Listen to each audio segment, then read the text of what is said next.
스마트폰을 보며 걷는 이른바 스몬비가 늘면서 사고도 끊이지 않고 있습니다. 3년 새 12명이 숨졌는데요. 우리나라뿐 아니라 외국에서도 문제가 되고 있어서 미국 하와이에선 스마트폰을 보며 길을 건너는 사람에게 벌금을 물리고 있습니다.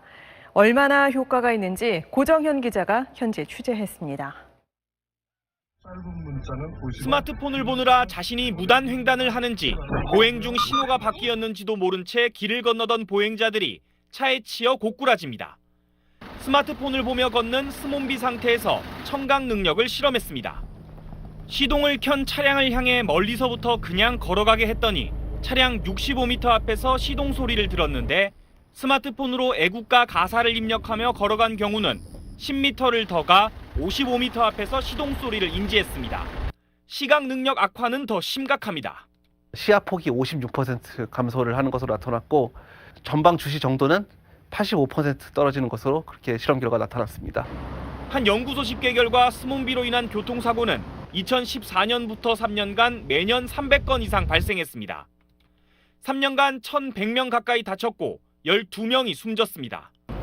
스몬비 사고를 막아보자며 국내에선 바닥 신호등이 등장했지만 효과는 그다지 크지 않습니다. 문자 확인하고 보내려고 잊어버려요. 뭐 때문에 있는지 몰라요. 이게 신호등이 중요한가 생각했어요. 이곳 미국 하와이주 호놀룰루시에서 길을 건너다 스마트폰과 같은 전자기기를 사용하다 적발되면 $15에서 최대 $99, 우리나라 돈으로 11만 원 정도를 벌금으로 내야 합니다. 일단 적발되면 무조건 법원에 출석해서 적발될 때 상황을 설명해야 하고 그 뒤 벌금이 부과됩니다. To date, there's about 115 citations that have been issued out since it's been 1 year. There's been a dramatic decrease in the amount of people they put it away in their pocket or they don't take it out. 이 제도가 시행된 지난해 10월 말부터 따져보면 한 달 평균 약 13명이 법원에 소환된 셈입니다. It's a very legitimate law in terms of really being there to protect pedestrians and also to protect drivers as well, because it's very traumatic to drivers if they do hit a pedestrian. 미국 안에서 이 제도를 따라하는 도시도 생겨났는데 법원에 반드시 출석해야 하는 불편함이 개도 효과가 있는 것으로 보입니다. SBS 고정현입니다.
스마트폰이 빼앗아간 것들.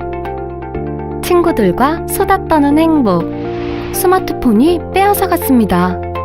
가족들과 눈 맞추며 밥을 먹는 행복. 스마트폰이 빼앗아갔습니다.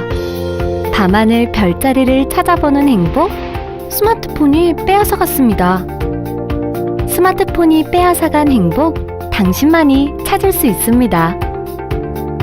2015년 인터넷 사용 실태조사 결과 청소년들의 지나친 스마트폰 의존 비율이 다른 연령층의 2배 이상이라고 합니다. 특히 제주 지역 학생들의 인터넷 및 스마트폰 과다 사용자 비율은 전국보다 높다고 하네요. 스마트폰 중독은 청소년기 뇌성장에 치명적이며 체력 약화, 시력 저하, 집중력 저하의 원인이 되기도 합니다. 행복한 스마트폰 사용 비결 5가지. 하나, 메시지 답장이 늦게 와도 집착하지 말자고요. 둘, 계단이나 횡단보도에서는 스마트폰 보지 않기. 셋, 수업 시간에는 반드시 끄기. 넷, 어플은 꼭 필요한 것만 다운로드하기. 5, 스마트폰 사용을 줄이고 친구들과 즐거운 활동하기. 이제 잠시 스마트폰에서 눈을 떼고 고개를 들어 하늘을 보세요. 스마트폰을 끄면 보이지 않던 행복이 보입니다. 스마트폰 오프, 스마일 온! 제주특별자치도 광역정신건강증진센터